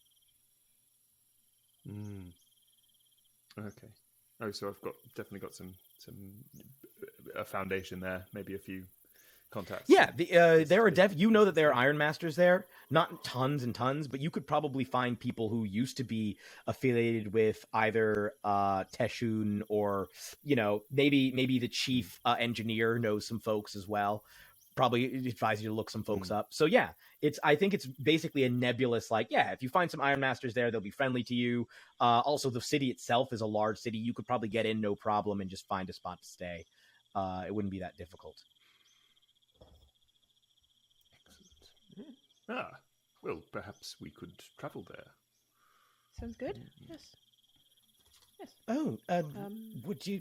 I think the Beret looks at the other three. Well, really the other two, because Jibo is on her other side. She looks over at Ifeya and Bunmi and is like, "Would that be appropriate? Do you think?" Ifeya's like, "Yeah, I do believe that with considering the current political climate around here, and also your clear abilities as a unit, I think it would be fair. I think it would be a good idea if you're willing." I am. Is everyone else okay? I say, looking to the party. I am interested to explore anywhere, for I have been nowhere. So I have no reason, no preference. Bunmi just kind of leans in and says, "Well, if we're going, please come with us. You're all very cool." Really? Oh. Yeah. 3 badasses. Yes. Oh, no, because of the fighting and the... Well, that's not... Well... It's badass is what it is. I mean, I respect you because you can hurt people. Oh, okay, that's a lot. Ifea sort of turns and Ah. says, "We've been trying to work I on am that. not sure about Should that. we just? Yeah, we'll talk about it on the way. Should we go? Sure. Rather than just Let's travel standing together. in this clearing." Yes, let's get going. Boon Me just leans in and is like, before- "Teach me your ways." To who? To looking at all three of you simultaneously. So yeah, At this point, Yeem pops up and it's just it's like, Yes, I'll teach you all of my ways. Oh no. No Uh, ways, Yeem, no ways. So along the way, you guys set off. First of all, you can each take, as you're traveling, a long rest. And each of you, for surviving this wild and crazy ordeal, each gain a level as well. Yes, you're all level Oh my no- 6 oh now. Let's go. Uh, Let's absolutely go. Is it fair to assume that both Aboade and Reth are taking additional levels in your respective only classes? Yeah. Okay, so Aboade is now level 6 Artificer. Oh, yeah. Reth is now a level 6 Pugilist. Which class, though, is Juji taking a level in? You know what? I feel like, especially with everything that's come to light, I'm going to take one more level of Cleric. Okay. So does Level that Cleric. that put you at level 2 Cleric? Level 2 Twilight Cleric and level 4 Circle of Stars Druid. All right. That may be the as far as I go with my Cleric level. We shall see. Yeah. Along the way, does Reth give the items? Does Reth, I guess, plant the seed Yes! in Damn, yes. in Yeem and bestow the water drum upon Juji? Well, I'll give Juji the water drum, and I'll say, "This is a present from Inzito, who totally said you were his friend." I think she just has a little cry. Don't tell him I told you. Okay, well, thank you. She's going to hold it close.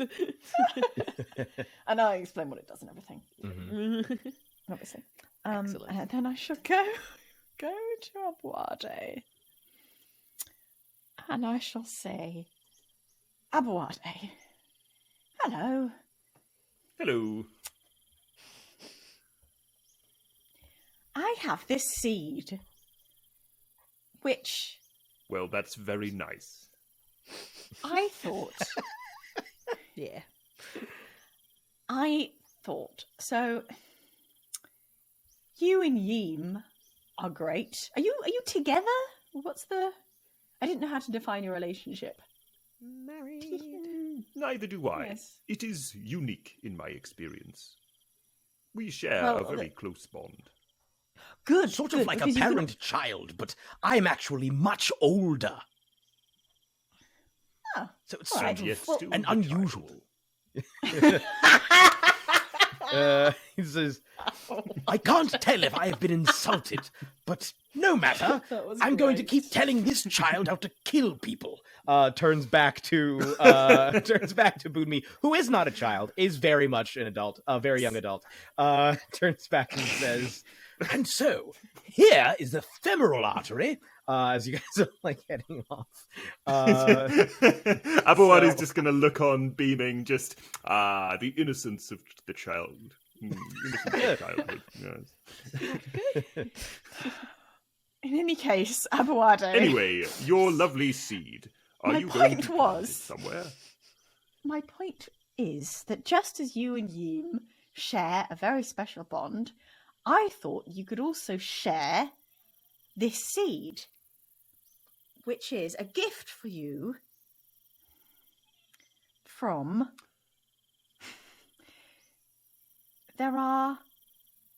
There is a wondrous being who is a Megbe, who are a whole group of wondrous beings. I And see. we should tell people everywhere how wondrous they are. And nice. Well, not too nice. Sort of like cool. And a bit aloof, but good. I'm going to work on the exact details of the story. The point is, thou hast been blessed with the gift of this seed. It's technically for thou hast, but also Yeem, thou and Yeem. Thou and Yeem. I know Yeem. I do not know thou. No, you're thou. I am Aboade.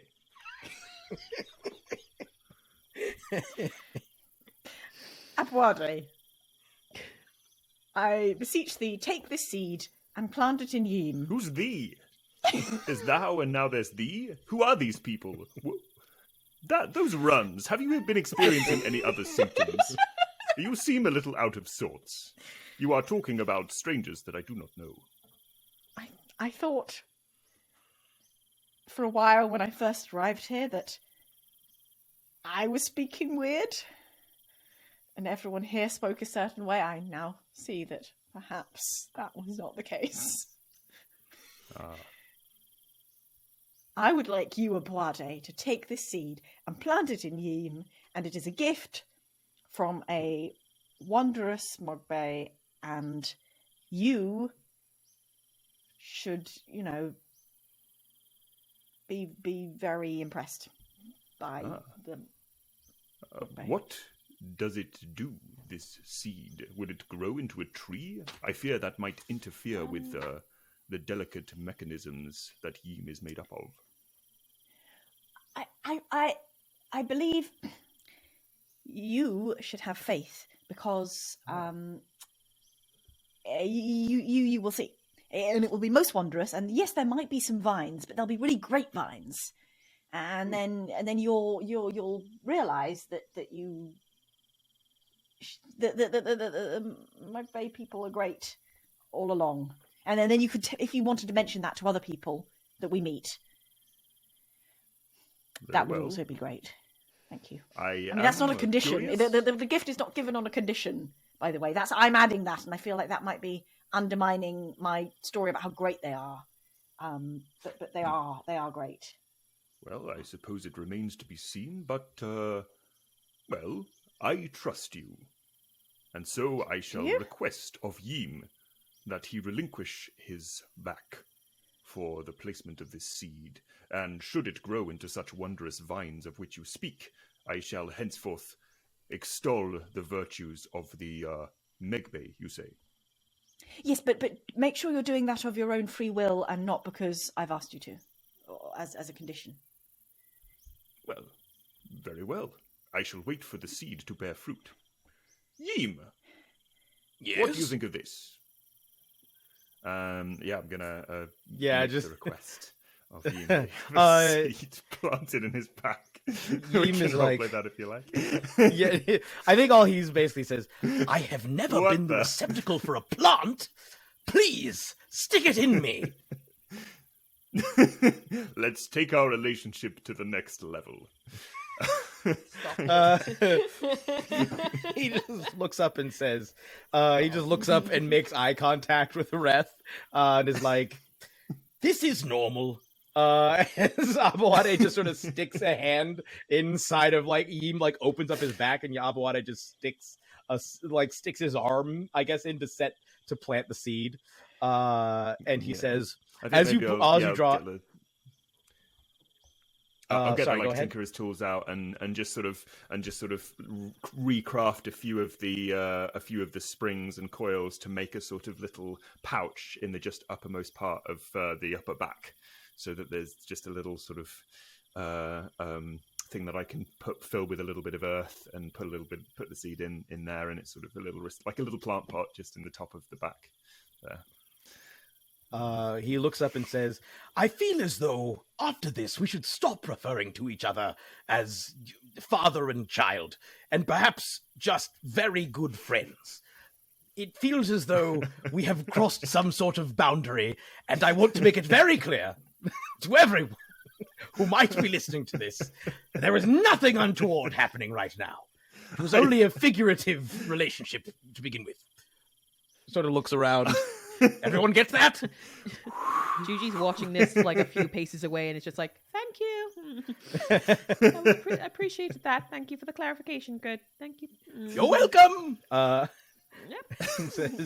He looks at you and says, "So, friend, let's keep going." And you guys, what I'm going to need is just a survival check. I will say it by this point. This is like a group survival check, so I need one of you to roll, whoever wants to, and whoever has the best survival. I will let Reth, because you are also like familiar, not with all parts of the jungle, but with the jungle. I will let you. I think I will let both you and Aboade, because Aboade has also traveled quite a bit, though not necessarily through here. Actually, Aboade gets lost all the time. Never mind. I'll let you give advantage on this roll. Okay. Whoop, whoop.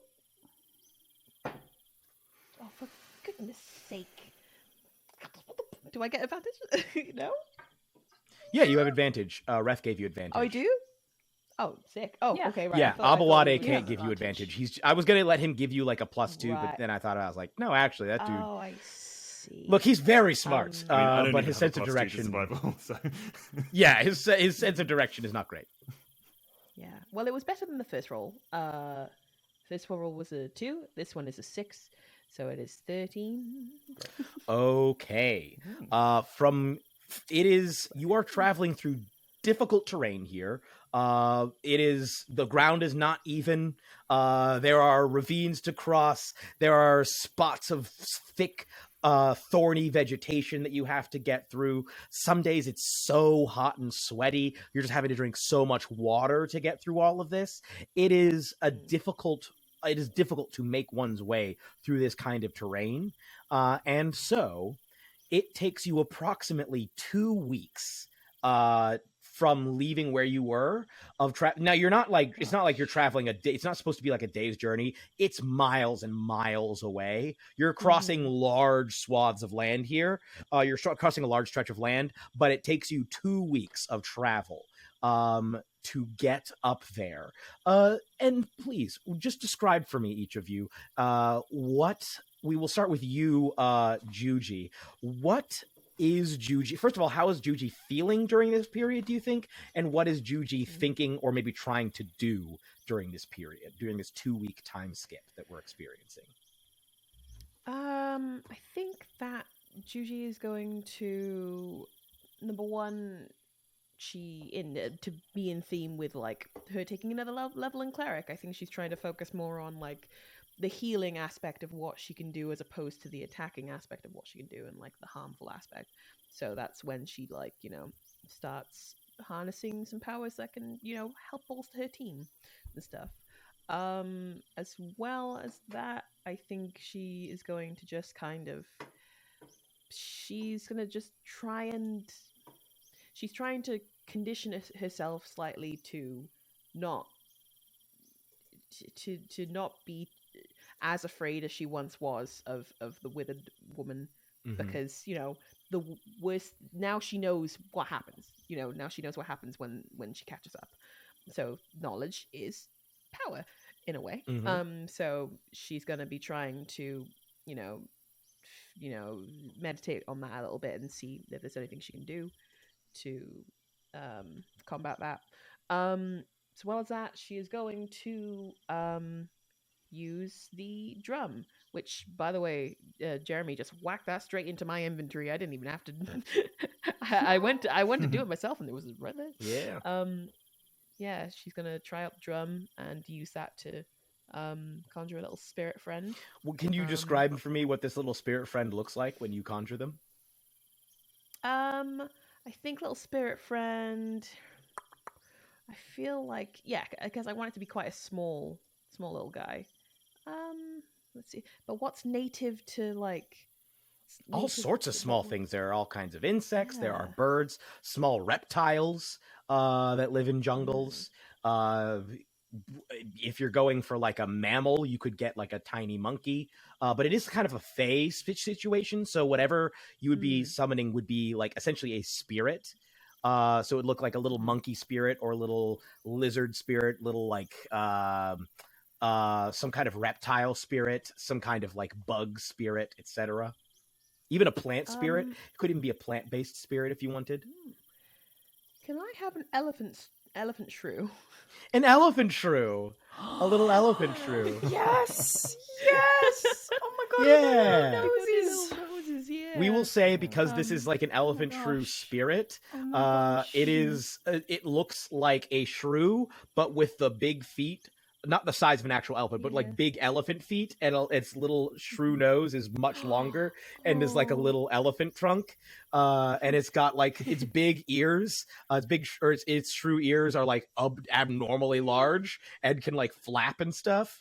And it's just like, yeah, it's an actual elephant shrew.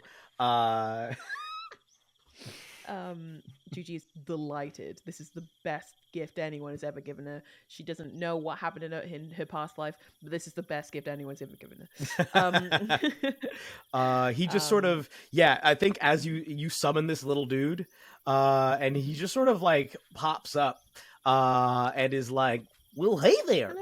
Hello. What's your name? My name's Say.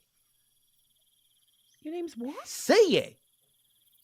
Say it. Say. Say it. We'll run through that. I'm Juji. Yeah, he's like, it's Seye. Real easy to spell. My name's Say, and I'm here to help. You're Juji? It's nice to meet you, Juji. I'm Juji.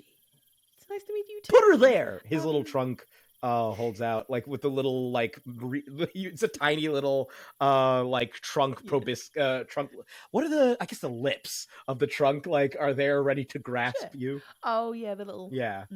No, she holds out her finger so they can just kind of he shakes your finger and he's like, well, real pleasure. I hope I can be of assistance.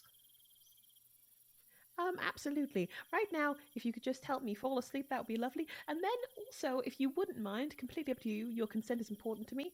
If we could cuddle while I'm asleep, that would be really nice. Oh, well, that just sounds like the nicest time nobody's asked me to cuddle in so long. I love to cuddle. Here we are. And he starts like blowing you a tiny I will say that it is the tune of the mouse song from the end of Babe. Out of his little trumpet, he blows you like a tiny little shrew trumpet version of the mouse song, and falls asleep curled up with you.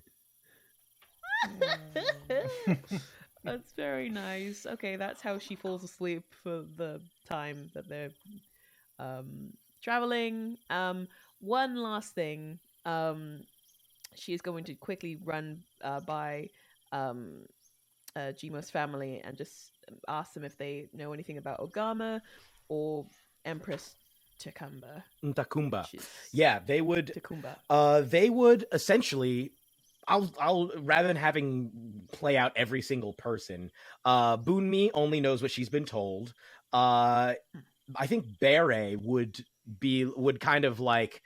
Oh yeah, essentially say she fell after the Empire had completely fallen apart, but she knows that like it was very powerful. It united a lot of different groups of people.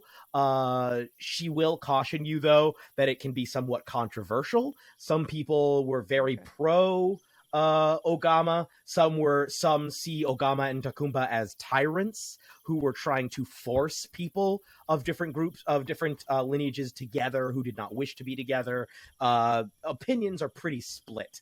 There was also an attempt to like change people's ways of life. She says that like some people really didn't sit right with some people, other people were in favor of it, etc. And I think Ifeya would essentially be like, would roll her eyes and be like, oh yeah, that's essentially, Jibo is super pro Ogama and Wakonyingo, and just basically, if you're going to talk about it, make sure you don't give an opinion, because otherwise you're just looking to start an argument. Especially if we're talking among Emere. And actually, she would explain to you, that's why if you guys actually do stop over in Odiayaba, that it's the reason why there are like a lot of you could run into quite a few Swala people, and even a few Ironmaster people in that city. So that's what they would explain. Cool. Awesome. And that's me. Yeah. And we will go quickly to Aboade. Is there anything that you would like to do? And how are you feeling as well over the next 2 weeks here? Oh, yeah, I think maybe getting to grips with the short but important bits of the lives of Juji and Reth, what they're willing to reveal in this short time, and also sort of grappling with. I think at this point he's over these weeks. He's digesting what happened in the vision, and having kind of initially been sort of not sure whether it was a sort of some kind of prophecy or some kind of alternate reality. He's kind of accepted that it is something that has happened in some distant past of his, whether in this life or another, based on the fact that both Reth and Juji's appear to be memories. So kind of he's coming to terms with the fact that this has already happened and is kind of starting to pass information and try and wrap his head around that fact and start to sort of think about like why that happened, how that happened, when that happened, where that happened, what the consequences were. And it's kind of opened up a whole big thing for him that he's definitely going to want to address when he reaches Kusugu. He's also going to water the seedling every day so that it grows all like healthy and strong, and encourage Yim to do duets with Seye, is it? Seye, yeah. Seye, yeah, with Seye on his musical saw arm, with Seye playing the trumpet.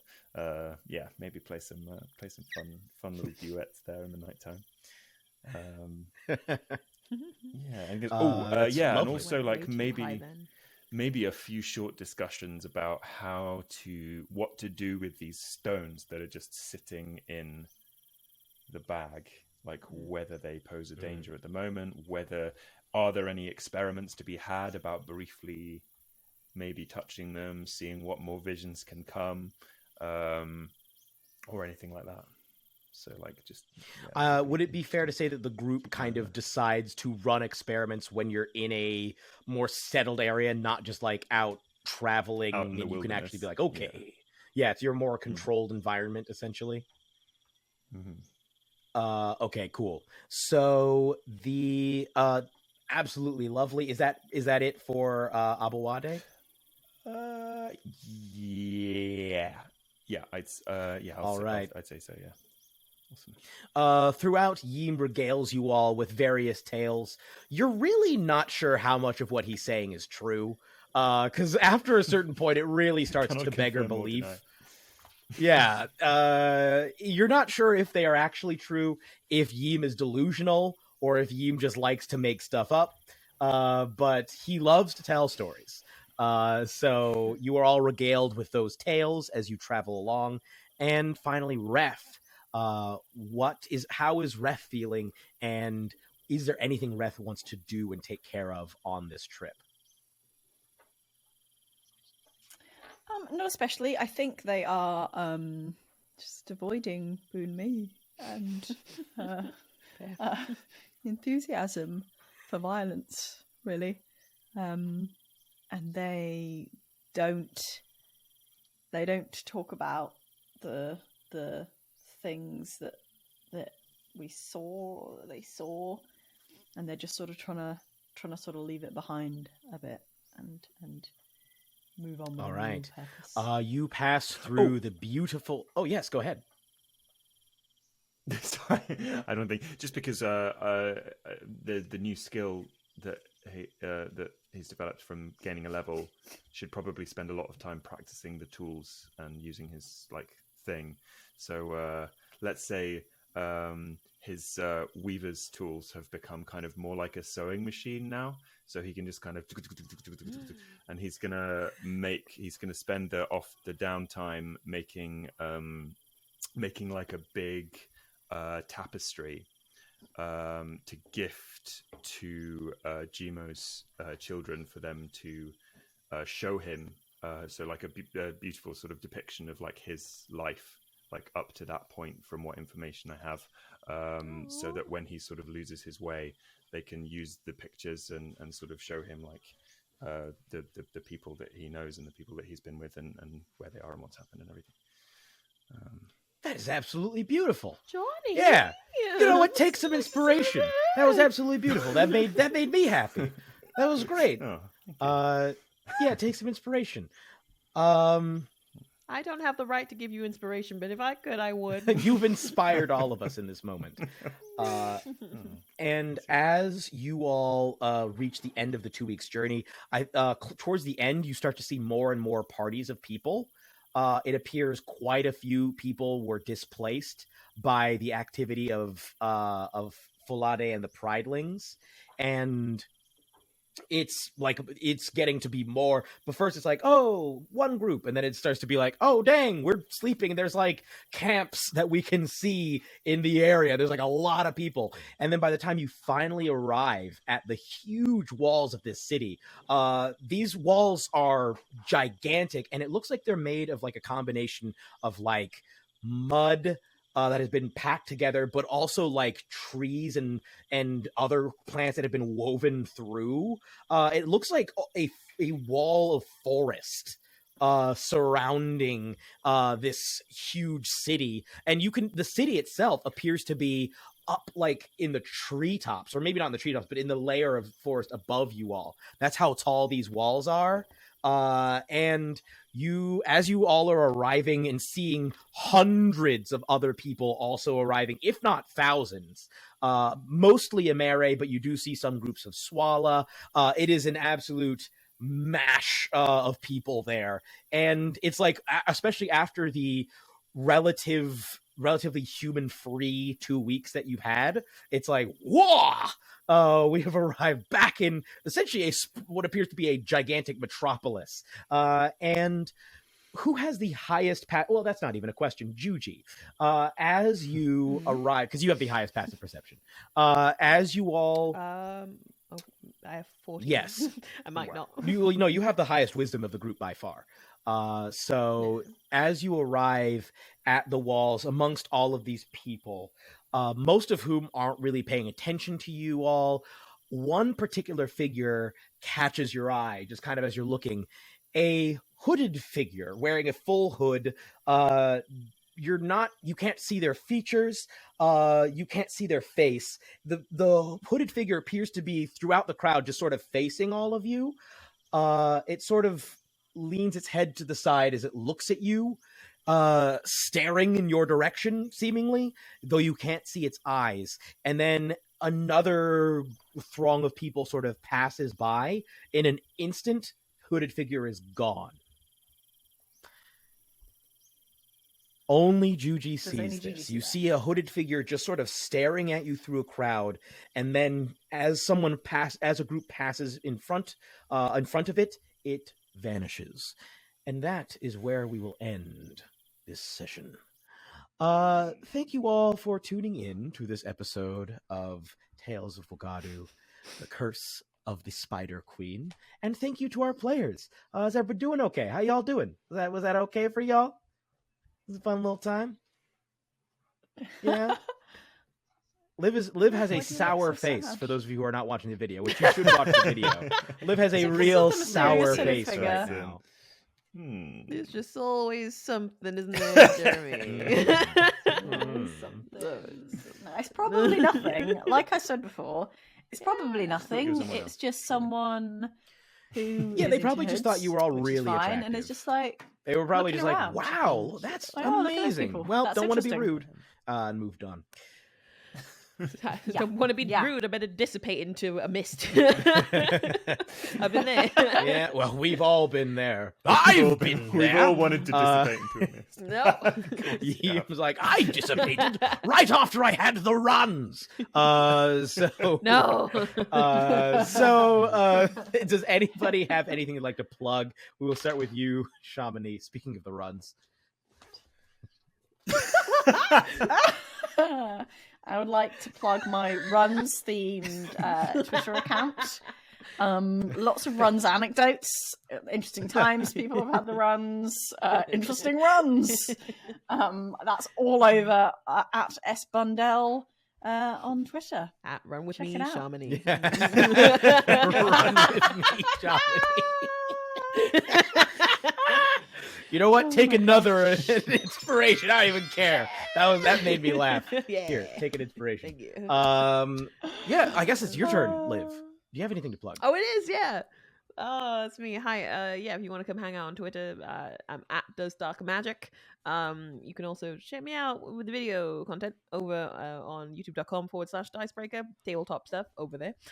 Also, if you're not watching the YouTube version of this, you can go check us out on YouTube, 3 Black Halflings, and you should subscribe and like the videos and tell your friends and stuff. If you're watching this right now, good job. Yeah, proud of you. Everybody give them a thumbs up so that only the people watching can see this thumbs up. Yeah. Yeah, that's for you. Ooh, those of you who are watching would see all of the cool things that Shamini just did. But the rest of you have no idea. Cool Got things. moves. What? I don't know what you're talking about. No. And finally, Johnny, do you have anything that you would like to plug? Sure. Go to my Instagram page. It's at @the_lonely_orchestra. I do musical things on there for your eyes and ears.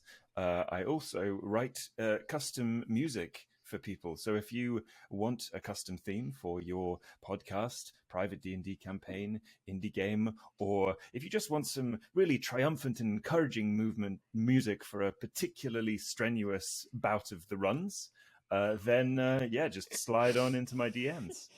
I can work quick if it's an emergency, if you really got to go. So, yeah. I'll make it happen. God. Oh, new run track just dropped. Hey! Runs DMC. Runs DMC. We both went there. So I am your very runny neighborhood dungeon master, Jeremy Cobb. You can follow me on Twitter at Jeremy Cobb1. That's Cobb with 2 B's and the number 1. And you can follow 3 Black Halflings at 3 the number 3 Black Halflings on Twitter, Instagram, Facebook. We are actually also launching a new line of laxatives in case any of you need that. So go check out the at 3 Black Halflings laxatives. We will be creating another Twitter account in order to advertise that. But in the meantime, thank you all for joining us, and we will see you all next time. So long, Shire folk. So long, Shire folk.